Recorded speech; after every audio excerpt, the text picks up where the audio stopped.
presentation. Everybody's done such a great job. It's been really a pleasure to be here today. Excuse me. As Alexander said, I'm the president of the American Council of Blind Diabetics in Action. We are a special interest affiliate of the American Council of the Blind. Excuse me. And as our name indicates, we are a support group, if you will, and provide services to people who are living with diabetes and vision loss. So some of the things that we focus on are a strong focus on advocacy.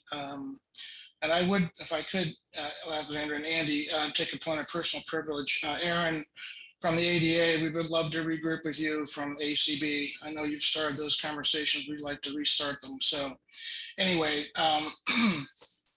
so we have a strong focus on advocacy, especially in the area of inaccessible durable medical equipment. That's a huge issue for us. As Dr. Gallagher just pointed out, you know, prior to having any kinds of impact on vision loss, the best, you know, the way you can manage your disease helps control the complications of the disease. But once you've had a complication, such as diabetic retinopathy, as Aaron so eloquently talked about, we need to have tools to help us better maintain our blood sugar control. So one of the areas that we're really interested in is getting pharma to integrate universal design into their durable medical equipment. It's technology today is no longer the barrier. For those of us who have an iPhone, I can use my iPhone to read my Libre continuous glucose monitor reading. So we need to all work together to try and compel pharma so that we can, you know, if we had an impact of complications from diabetes, that we can minimize any further complications. So that's a real focus of ours. We also host a national convention every summer in collaboration with our parent organization, the American Council of the Blind. We do have a quarterly newsletter that goes out, so we try and keep our members informed about what's going on. We host 2 community calls a month. One is typically with a professional in the diabetes and vision loss space, just like our friend Kim, who I'll introduce in a minute here. And the other meeting is more about, I guess I'd call it a casual chat, where we, in a peer-to-peer kind of model, talk to each other about our challenges in facing with dealing with diabetes and vision loss. And I'm really excited to tell all of you that recently we created the Peer Mentor Relationships Committee. And for anybody that's been involved in any kind of support kind of situations, it's been my belief, both personally and experiencing wise, and just observing, that the peer-to-peer model is a very effective way to help people live better with any chronic condition. But in this case, we're talking about diabetes and vision loss. So that gives you a real brief overview of what the American Council of Blind Diabetics Action is all about. We'd love to hear from you. If you'd like more information, you can reach us via email. And I'll give you the email address. It's ACBDA. So just think of ACB Diabetics in Action. It's our abbreviation, acbda@gmail.com. That's how you can reach us via email. And if you want to reach us via cell, you can reach me personally on my cell phone at 847-846-8375. Again, that's 847-846-8375. And despite the Chicago exchange, I actually live in Northeast Ohio, so I'm on Eastern Standard Time. So thank you for giving me the opportunity to talk a little about ACB Diabetics in Action. But what I'm really here to do, and I'm delighted to do, is introduce our next presenter. She's a dear friend of mine. We've co-presented before on a couple of occasions, and that's Kim Ladd. She works for the Virginia Rehab Center for the Blind and Visually Impaired. That's where her day job, if you will. She also happens to be a certified diabetes care and education specialist. And if I can say this, Kim, without not embarrassing you too much, you're probably one of the most knowledgeable and experienced people I know in this space. Having expertise in helping people who are diabetic and visually impaired is a bit of a niche, but it's also a very important niche based on what Dr. Gallagher just told us, because we all know that diabetes and vision impairment go hand in hand quite often, especially among the working age folks. So Kim has a real passion for this space. Kim, I know you've just got started with a lot of this with your people in your family, which I find really intriguing. But it's just a real pleasure to introduce Kim today because she's a consummate professional. So I think you're all in for a real treat. So with that, Kim, I'm going to turn the program over to you. Wow, thank you, Tom, so much for that intro. I'll pay you later for all the nice compliments you gave me. All right, so let's get started. I am going to share my screen. I'm going to kind of go in between my notes and demonstrating some products. So let's hope there's no technical difficulties. Let me find the correct page. All right, it looks like it's working, so yay. All right, so I am here to talk about real-world solutions to self-managing diabetes with blindness, 6 common issues. So as Tom said, I work for the Virginia Department for the Blind, and the Department for the Blind is committed to providing quality services to assist Virginia citizens who are blind, deafblind, or vision impaired in achieving their desired level of employment, education, and personal independence. The department provides an array of specialized services to blind Virginians of all ages to assist them in attaining the skills, confidence, and positive outlook that are critical to independence. Training occurs either in the client's home setting or at the Virginia Rehabilitation Center for the Blind and Vision Impaired. We call it VRCBVI because that's a mouthful, and it's located in Henrico County, and that's where my home base is, right outside of Richmond at the training center. So my role there, I'm so proud of DBVI for the forethought that they had of starting the role that I have. I've been there since 2015. I've been a nurse for a long time, since '96, and I've been teaching about diabetes for about 20 years. And, they realized that, there are so many adults that lose their vision because of diabetes. And, diabetes is a 24/7 management, is a disease that you need to manage 24/7. And there's lots of, skills involved with it, checking your blood sugar, taking insulin, all kinds of things like that. And a lot of people think because they're low vision or blind that they can't do that. So, my passion kind of comes from, well, not only I have type 2 diabetes. I was diagnosed 15 years ago, and my own personal goal is to prevent complications in my life. Thankfully, I am blessed and I don't have any complications, and that's how I want to keep it.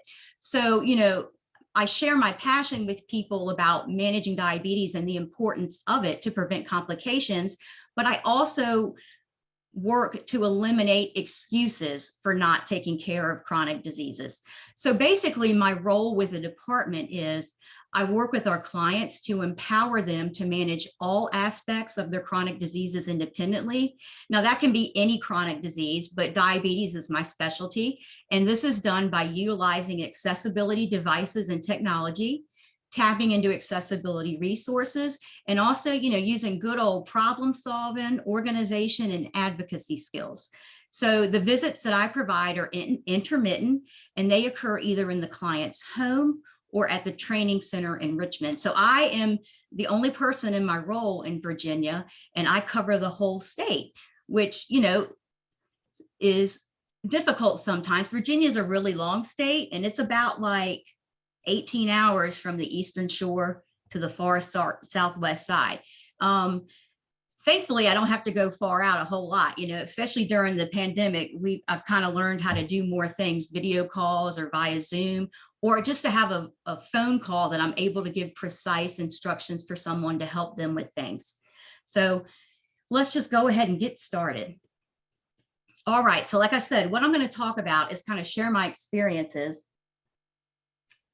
over the past few years with basically the 6 most common issues or excuses, I'll say in quotes, that come up from the clients that I work with that have diabetes and low vision or no vision, for why they can't manage their diabetes, and kind of some solutions that we have come up with. Now, of course, this is not every solution under the sun. I only have 30 minutes, so it's going to be kind of just a brief overview, but hopefully you'll be able to find something that might resonate with you and then maybe research it some more and come up with your own solutions. All right, so this is probably the number one that I get. I'll go to someone's home and they do not have a talking meter. So, how are they supposed to take their blood sugar? They can't see the screen. I mean, there are some accessibility things we could do, but basically there are lots of talking meters on the market. So why don't they have one? The number one excuse that I get is my insurance won't pay for a talking meter, so I can't get one. So I have to say, the insurance world is very complicated. There are hundreds of thousands of different types of plans. But most, I would say 99.9% of the insurance plans, they all have a clause that if something is medically necessary and prescribed by your doctor, they will cover it. What I have noticed that kind of happens is, insurance companies, they contract with specific manufacturers of DME, durable medical equipment. So like a meter, like I'm just throwing this out there. So, maybe like somebody has Humana, and Humana contracts with Accu-Check to provide blood glucose monitors for their patients. Well, Accu-Check doesn't make a talking meter. So if the doctor writes an order for a talking meter, the insurance company will say, no, we don't cover it. It's not on our approved list. So kind of what needs to happen is your physician needs to complete a medical necessity form and get the denial overridden, with the reason being that the patient is blind and needs a talking meter. I have never had anyone not get a talking meter approved when their doctor completes the medical necessity form. So that's good news. There are some other options as well. Maybe you have a plan that does not cover diabetes supplies at all, or you don't have any insurance. So what do you do in that case? Well, I do want to let you know there are some less expensive meters and supplies out there on the market. I'll talk about this and then I'll show what I'm talking about. So Walmart Pharmacy, I like Walmart because they're kind of everywhere, and no matter where you are in the country. I work in the rural part and the city, and there's usually always a Walmart somewhere. So for access, it's pretty good. But they have their own line of meters called Rely On, and they make a talking one. It's called Rely On Premier Voice. In Virginia, it costs $14.99. I don't know if that's the same price everywhere else, but that's pretty darn cheap. And they stock it on the shelf in the pharmacy section of the store. So you can just go in there and get it off the shelf and buy it. The strips cost in Richmond, I just bought some yesterday, it was $9 for 50 strips. So, I mean, that's pretty good too. You do not need a prescription to get a meter or supplies. The only reason you need a doctor's prescription to get those is if your insurance is going to be billed. So if you either don't want to go through the hassle of dealing with your insurance company, or your copay for the supplies is going to be more than $15, you might just want to go get one off the shelf. So that's one resource. The other resource is Accessible Pharmacy. I love them. They have Prodigy meters, which are like the best talking meters out there. They have the Prodigy Auto Code, and then they have the Prodigy Voice. I'll say the Auto Code's kind of like the Datsun, and the Prodigy Voice is like the Cadillac. So the Prodigy Voice really is the only blood glucose meter on the market that the entire thing is accessible for someone who's blind, because you can even set it up. Most talking meters, they will read you the result of your test. But when you have to put new batteries in that and it needs to be set up, you need visual assistance, because some parts of it will say change the date. But then when you're pushing the buttons to change the date, the meter will not tell you what date it is. So you need assistance with that, if the date and the time is something that's really important to you. So that's why the Prodigy Voice is kind of the best meter that I recommend. So Accessible Pharmacy, they have the ability to bill your insurance, and they also provide them for very low cost if you do not have insurance or if you don't want to deal with your insurance. I cannot remember how much the Voice costs. I think it's $40 out of pocket. I hope I'm not giving the wrong info, Andy. And then the Auto Code is about $10. So that's even cheaper than the Walmart brand. And they also have the strips between $7 and $9, I believe, is the cost. So again, please don't quote me on that. But so you can call Accessible Pharmacy, or you can access them through Be My Eyes app in the specialized help section Monday through Friday. So I did want to tell y'all too, I'm going to be giving you a lot of information in a short amount of time, and I have provided accessible pharmacy with a resource page that will have all of this information in a Word document so that you don't have to worry about trying to take notes or write it down or anything. So let me come off the screen and I'm just going to give you just a little demonstration of the meters that I'm talking about. So this one is the Prodigy Voice. It is about the size, if you remember the pagers from the 80s and the 90s, it's about the size of a large pager. So this one, like I said, you can set it without vision. So I'm going to press the S button here. I hope you'll be able to hear it. Your Prodigy meter is on. You are now in setting mode. Volume level 7. So this one tells you when I press the buttons, it's going to tell me what the setting I'm on. And then you press the S button again. The year 2015. So it's saying 2015. I know that's not right. So I'm going to push the button. 2016. And it's going to talk me through everything. So I'm going to stop at that. I don't want to go through the whole thing since I don't have a whole lot of time.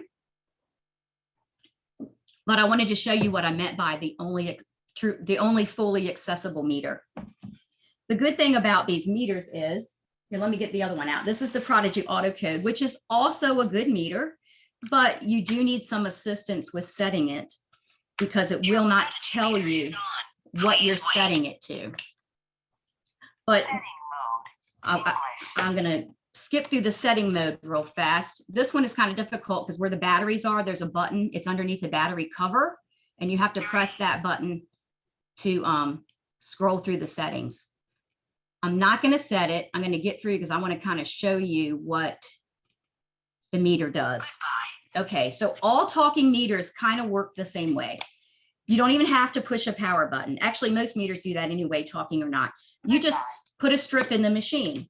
So if you have trouble finding the port where the strip goes, I usually put a bump dot, which is like a raised sticker on that side of the machine so that you can locate the area that the port is in, and then you can feel it. It kind of has an indentation, and that's where the strip goes. The strip can only go in one way. So if you put it in the machine and the machine does not turn on, just pull the strip out, turn it over, turn it around, and reinsert it until it starts. So don't let that frustrate you either. So I'm going to turn this machine on. Your Prodigy meter is on. Please wait. Please apply blood into the test strip. So talking meters prompt you on what to do. That's what I like about them. So I'm just going to use this control solution. I'm not going to stick myself because actually my strips expired. I just use them for demonstration purposes. All right, I will use this control solution. All right, I guess I'm not because I can't get it open. Always technical difficulties at the last minute. But anyway, so what happens is after you stick yourself and you get the blood in there, it will beep when you have enough blood. And then it will say testing. And then within like 3 to 5 seconds, it will read, it'll say your blood sugar level is 132. So that's what I love about these. You just have to know how to get them and you know what to get your doctor to ask for. So there you go. Let me put those to the side. Let me go back to my sharing my screen. All right. So like I said, I have the information for accessible pharmacy on the resource page that I'm going to give you. All right. So the second issue that comes up a lot is I can't check my blood sugar levels because I can't see to get the blood onto the strip. This one is also very, very common. And, you know, just think about it. If you have diabetes and you have vision, just kind of close your eyes one time and try to get that blood on that strip. It is very difficult.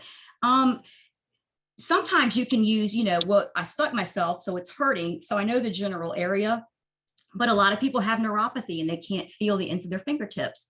So they don't have the pain to focus on to find where the blood is. So there are some things you can do. If you have low vision, you can utilize some of your low vision aids to help you get the blood onto your strip. So there are things like lighted magnifiers. Let me come out of my share again. So this is an old school one, but this is just an example. It is a gooseneck lamp that you can bend, and it has a circular plastic lens connected to the top. And then it has a light. I hope when I turn the light on, it doesn't Oh, wow, that's bright. Okay, I'm going to turn the light off, but so you can turn the light on or off. So basically what I have people do, if they have one of these, is, put it on their table, have their strip and their machine. You can put it right underneath the lens and you can utilize the magnified lighted vision to pinpoint that blood sample.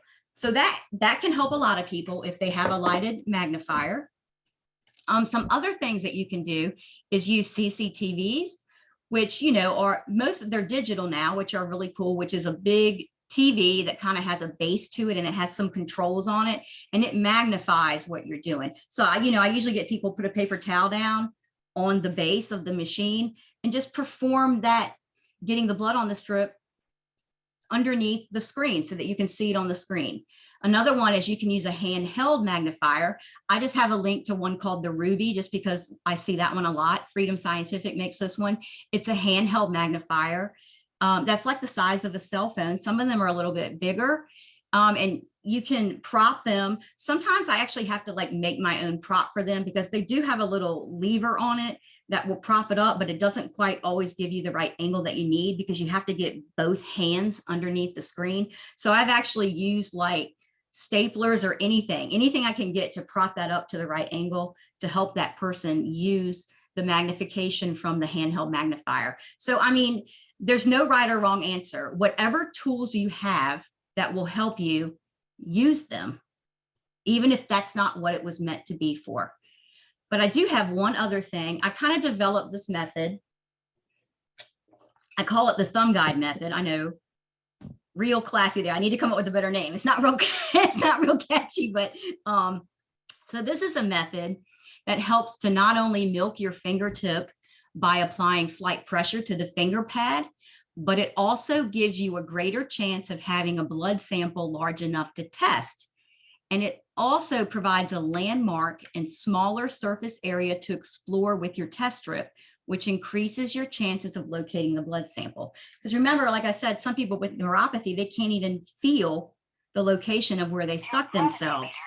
So this method helps them as well. I'm sorry. See, now my machines will not be quiet. I have to take the batteries out all the time because they talk to me all the time when I'm traveling.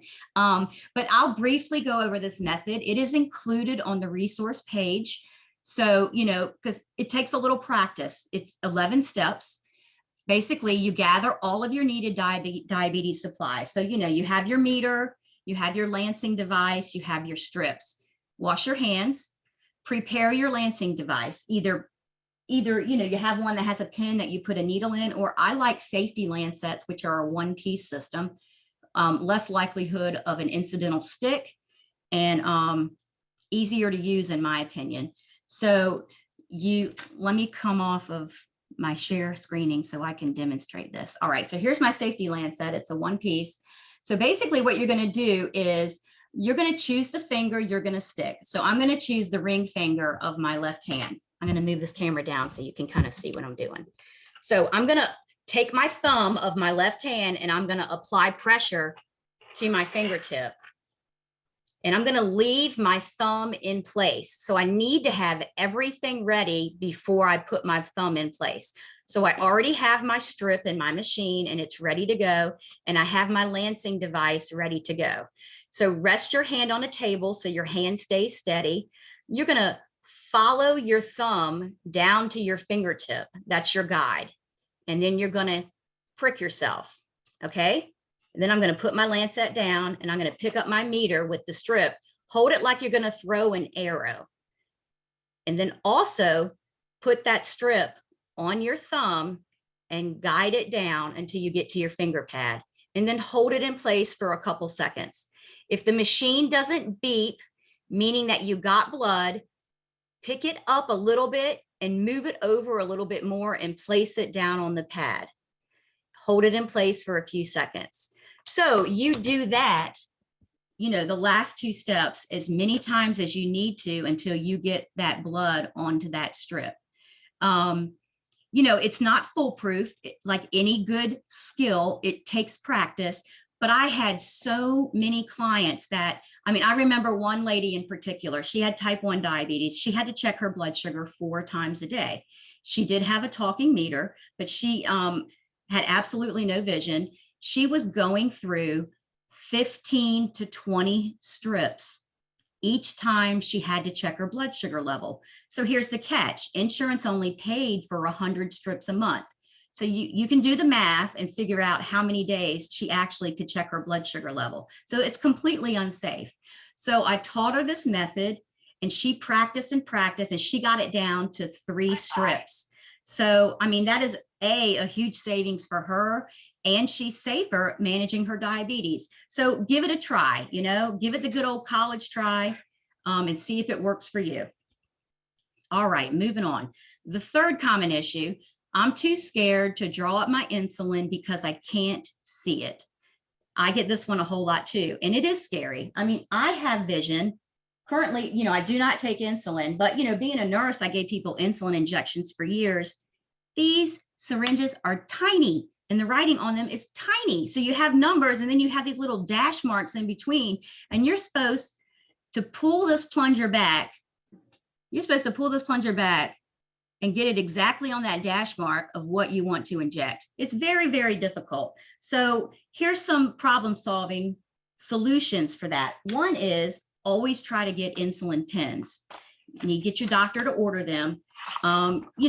Sometimes it's easier to get them than others. When the insulin pen prices went astronomical, a lot of insurance companies were saying you could not get the insulin pens because they're too expensive, and they made you get the good old fashioned vials of insulin.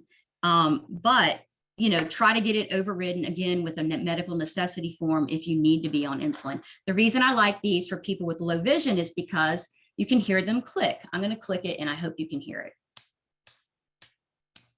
So it's a pretty hard stop when you click the pen. So the thing about the clicks is 1 click equals 1 unit of insulin. So if you take 10 units, this happens to be a Humalog pen. If you are prescribed to take 10 units of Humalog, you get your pen out, you screw on your needle on the end, which it only goes on one way, and then you click 10 times, and that's your dose of insulin. So to me, these are the safest way. I'm going to talk about something else in a minute. But however, if you cannot get the insulin pens, there are some devices that they've been on the market a long time. I need to come up with something better. I just haven't come up with it yet, but I'm going to work on that. One is called the Safe Shot. It would take me a while to explain this. So I'm just going to quickly go over it. And then, like I said, the information to get it will be in the resources that you get. This one is a plastic device that has this little screwdriver that comes on it. It is, you take a syringe, and you have to insert the syringe. There's only one way it goes in. There's a clip that holds the shaft of the syringe, and then there's 2 clips that hold, I think it's the hub. I can't remember what the name of the part that sticks out on the bottom. And then it holds in there, but you need like 14 hands to do this, because what you have to do is hold this, uncap your syringe, get your insulin bottle upside down, puncture the bottle with your syringe. And then with one hand, you have to hold the vial and the device that's holding your syringe. And with the other hand, you pull back on the plunger and you draw up your insulin. So what the Safe Shot does is you set this stopgap on the device with that screwdriver by screwing it up or down to the dosage that you need. So I have this one set at 35 units. So what this device helps me do is draw up syringes with 35 units of insulin, but that's all I can do. It's only for a fixed dose, meaning your dose does not change. So that's what this one is good for. The other device is called Count-A-Dose, and it works kind of like an insulin pen. This device is so old that I actually have a cassette tape that tells me how to use it. So of course I don't have a cassette player anymore, so I can't really use that one, but they have upgraded it. Prodigy bought the rights to this device a few years ago, so they are the sole people that sell it now. This is also a plastic device, comes in 2 pieces. One is a tiny piece that has 2 holes in it that have rubber in them. That is to hold your insulin vials. So you have to insert the insulin vial into that piece. And then you have to insert that piece that holds the vial into the other piece. There's a slot on one end that it fits in perfectly. So there's only one way you can do it. You can't mess that up. But before you do that, you need to insert the syringe into the device. Like the Safe Shot, this one has a clip that holds the shaft of the needle, and then it also has a special area that holds the syringe in place. You want to make sure it's in place and it doesn't move, or you're not going to draw up the insulin correctly. So once you have the needle inserted, you attach the insulin vial, and that's going to puncture into the vial. And then this one has a dial that I will click, and hopefully you can hear it. It's real low click, but this one also is a hard stop with each time you move the dial. There is a plus button that goes up and a minus button facing down. So if you move the dial towards the plus button, it's going to add insulin to your syringe. If you move it down towards the minus, it's going to deduct insulin from your syringe. So this is the same concept as the pens. One click is 1 unit. So you can count your dose with this one as well. You know, there are precautions with this. There are safety issues with this, which I don't have time to get into everything, but you know, you need to make sure you actually have insulin in your vial. How do you figure that out? That's a conversation for another day. You need to make sure the needle is inserted correctly into the device. You need to make sure you're holding it upside down rather than right side up so that the insulin actually goes into your syringe. But like I said, that's another day. So, but I just wanted to let you know that there are these devices. Let me go back to share screen. All right, there's also some ways you can use technology to help you. One is you can use Be My Eyes. I love the Be My Eyes app. It's actually people that volunteer to be your eyes. So you download, it's a free app. You download it on your phone. It works for Android and iPhones. You know, it dials a phone like an old fashioned phone, ring, ring, ring. Somebody answers and they ask what they can help you with. So, you know, if you're comfortable with this and you're living by yourself and there's no one with vision to verify your insulin dose, whether it be through the pen or one of the devices I talked about, I mean, you could ask them, can you tell me what number you see on this pen? And they can tell you. Some people are not comfortable with sharing that kind of information, but you know, that's a personal choice. So you can use Be My Eyes. iPhone also has a free app called Seeing AI. The AI stands for artificial intelligence. It is inbred in all iPhones. You just have to download it. So you could tell Siri to download Seeing AI, and then it takes a few minutes to download, and then just tell Siri to open Seeing AI. It has different channels that you can use that read different things. But I have had some people be able to use the first channel that it goes to, which is kind of the, I think it's the text channel. I cannot remember the name of it off the top of my head. And you hold it up to your camera on your phone, and the artificial intelligence will tell you what it sees. So if you're able to hold the syringe or the pen in the correct position, sometimes you have to turn it so the right part is hitting the camera. That the phone app, which is not a person, you know, so you're not giving any private information, can tell you what number it is. So those are two things that can also help. And then I also talked about use your low vision aids to also verify, you know, like your handheld magnifiers and things like that. All right. Number 4, my family handles my medications. I can't do it because I can't see. This is another one that I get all the time. So I'm going to get rid of your excuses. There's so much good technology out there now. Let me stop sharing again. So the first thing I'm going to talk about is the ScriptTalk system. So the ScriptTalk system was developed by a company called Envision America. It is free for patients. The catch is you have to go to a participating pharmacy. Pharmacies sign up with Envision America to provide this service to their blind patients. There is a list. I have the link in the resource page that what you do is you click on the link, you put in your zip code, and it will tell you every pharmacy in your area that participates with ScriptTalk. But let me show you real fast. It comes in a box. I have the older version. The version now is much smaller. They have an app, the ScriptTalk app, or you can use this device that I'm going to show you. Basically how it works, you have to have a participating pharmacy because the pharmacy has to put an RFID, which is a radio frequency ID sticker on your medication. That is the information that identifies your medication. So when you get this, you either open up your app and scan this sticker with your app, and it will tell you what the medication is, or you can use this device.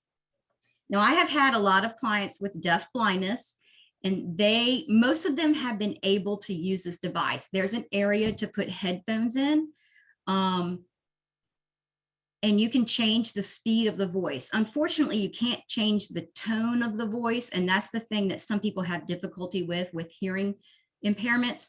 But, you know, again, give it a try. It's free, and see if it's going to work for you. So I'm going to turn this machine on.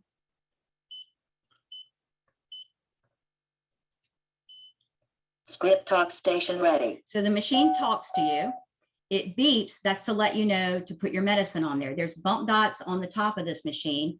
You place the sticker from the bottle on that area, and you press the read button, which is the middle button that has a bump dot on it. And this is what it's going to tell Patient. you. John J. Smith.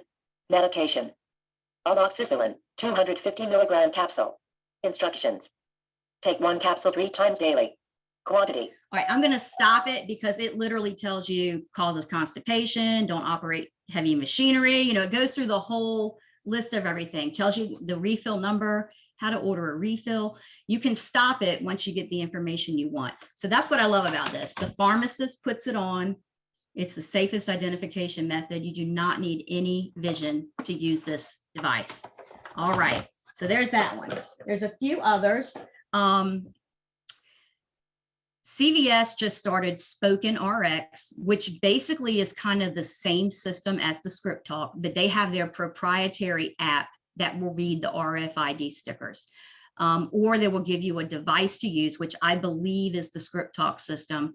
I haven't had anyone get the device. They've all tried to do it from their phone. They launched that really basically, they beta tested it up until like the middle of this year, and it just went live last month. I will tell you, I have difficulty sometimes getting participating ScriptTalk pharmacies and CVS with their Spoken RX pharmacies to get these accessibility resources for their patients. I think kind of what happens sometimes is at the corporate level, they make a decision to have this device, but sometimes it doesn't trickle down to the people actually working in the stores, or there's staff turnover. So the people that learn about it are no longer there, you know, various reasons. So I spend a lot of time, unfortunately, helping my clients advocate with their pharmacy to get their needed devices. So my advice is just don't give up. These pharmacies are the ones that are telling the world they have these devices and that they are free. All you have to do is ask for it. So just stay adamant and advocate until you get it, and it will happen. All right, let me go back to sharing screen. Another one is Walgreens has their own device called the Talking Pill Reminder. So look, I'm going to stop sharing again. Let me go back to this. All right, so basically this is a device. It's about the size of a $50 coin, and it's about as thick as maybe a 1.5 finger width. It has a sticker on it, and you stick it to the top of your medication bottle. It has 2 buttons on it. One is an alarm you can set to go off when it's time to take your medicine. So that's good. And the other one is an audio button that some pharmacy staff member records what your medicine is. So this is my voice. I'm going to play this so you can hear it, but I'm going to tell you it's going to be hard to hear. So here we go. Metformin 1,000 milligram tablets. Take 1 tablet by mouth twice daily with meals. All right, so here's the problem I have with this one. I don't know if they fully thought through the design of it, because the speaker is underneath it where you stick it on the bottle. So you can't hear it that well. I have never had anyone with hearing issues be able to use this device. But if you don't have hearing issues and you have low vision or no vision, it might be something that will help you. You just have to really hold it up to your ear to hear it because of the design of it. They sell these in the pharmacy. It's called the Talking Pill Reminder. They're like $11 around here in Virginia. But if you tell the pharmacist that you are blind, they are supposed to give it to you for free. So I've included on the resource list someone to reach out to if you have a hard time getting it. Because again, like I said, the problem that I've had is apparently there's a special barcode that has to be scanned to make it free at the cash register. And it literally took me 3 months talking to 6 different regional managers to get the barcode from my one client to get 3 free talking pill reminders. So I have some names and email addresses and phone numbers for you to call if you have an issue getting this, and that's on your resource list, because I don't want you to have to go through what I've had to go through. All right, here we go again. I know I talk a lot, so I'm running out of time, so let me speed up here. All right, so the last thing about not being able to see, so you can't handle your medicines. Accessible Pharmacy is your friend. I love them, and I swear they don't pay me to market for them, but I market for them every day because they make my life and my clients' lives so much easier. Accessible Pharmacy has the ScriptTalk. They do large print labels. They do Braille labels. They probably have some labels that I haven't even found out about yet. So just call them, ask them. They make the process super easy to switch pharmacies. They mail the medicines to your house. I have had so many people sign up in the last week that I've gone to their house and helped them with, and all of them are happy with it. And they don't have any negatives to say. So Andy, y'all are doing a great job at Accessible Pharmacy, and keep it up. So you can use Accessible Pharmacy. They bill most insurance companies, but call them and make sure they can bill your insurance before you switch pharmacies. All right, another last thing. I don't think you can have too many safety protocols in place with your medications. So, get all those labels and talking devices that you can, but you can also do things just like organization and bump dots. I mean, organization is very important in keeping our sanity, for one. So I've done something, this is just really simple. So what I've done with a few people that maybe didn't have smartphones or didn't have low vision aids, but they needed to keep their medicine straight, I just got 2 big Ziploc bags. And in large print, I wrote AM on one. I put all their morning meds in that bag, put PM on the other, put all their evening medicines in that bag. And I also put bump dots on the bottles. So I put 1 bump dot, which is just a tactile raised sticker that you can put on something. I put 1 bump dot on the medicines they take in the morning.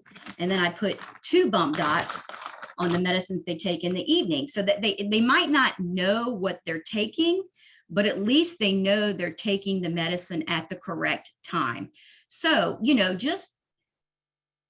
this is a process where you can just put one thing on top of the other. Use ScriptTalk, identify it, use the bump dots, use organization.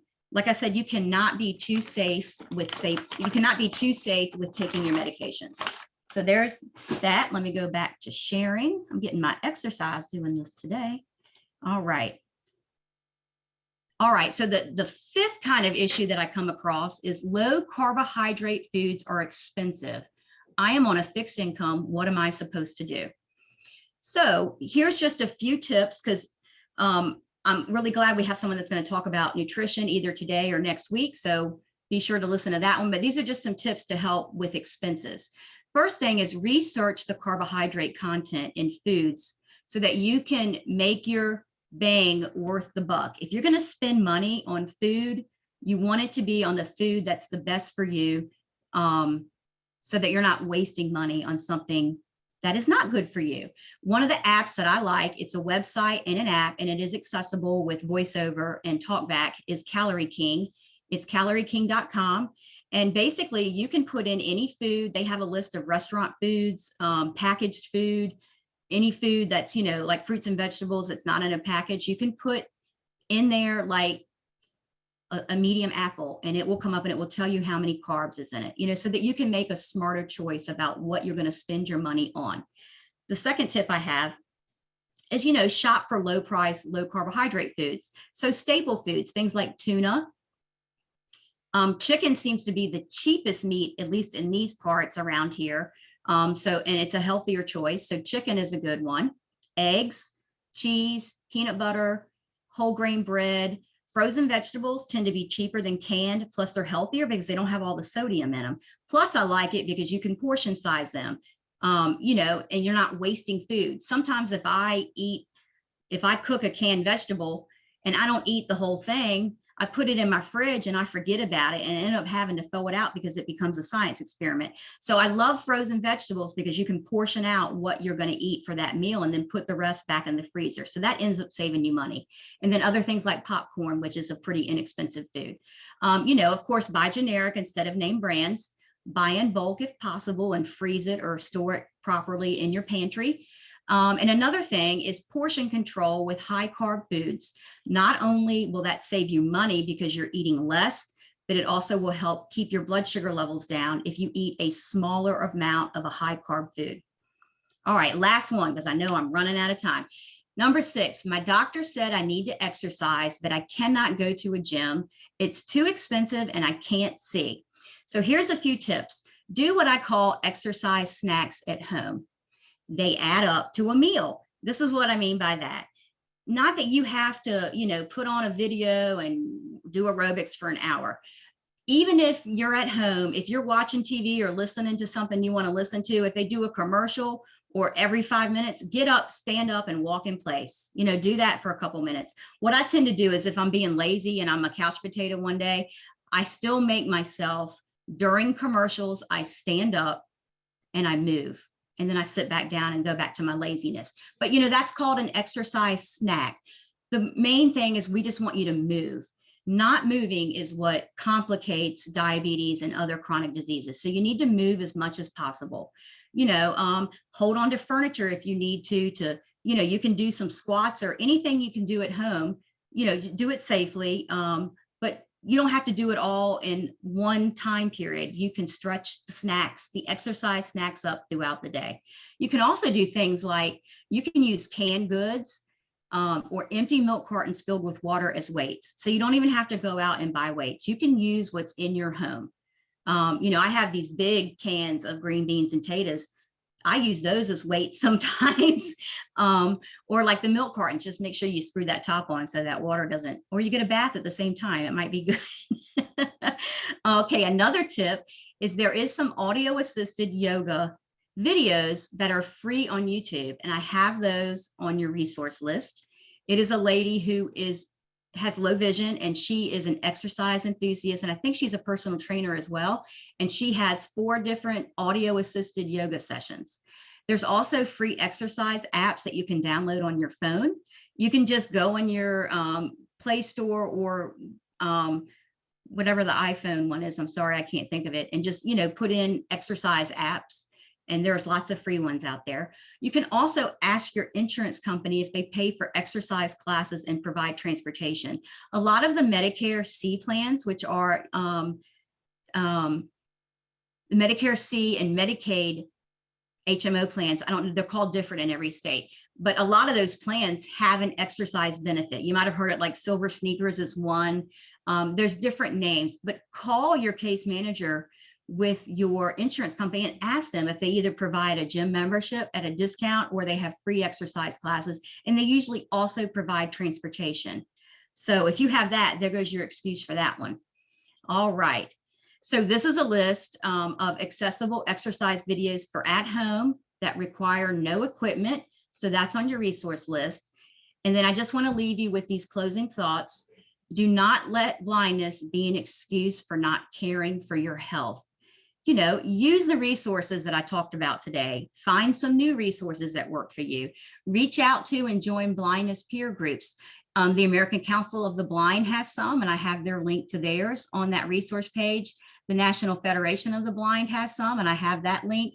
And also there's a website called Vision Aware. I put their link on there. They also have a list of peer support groups.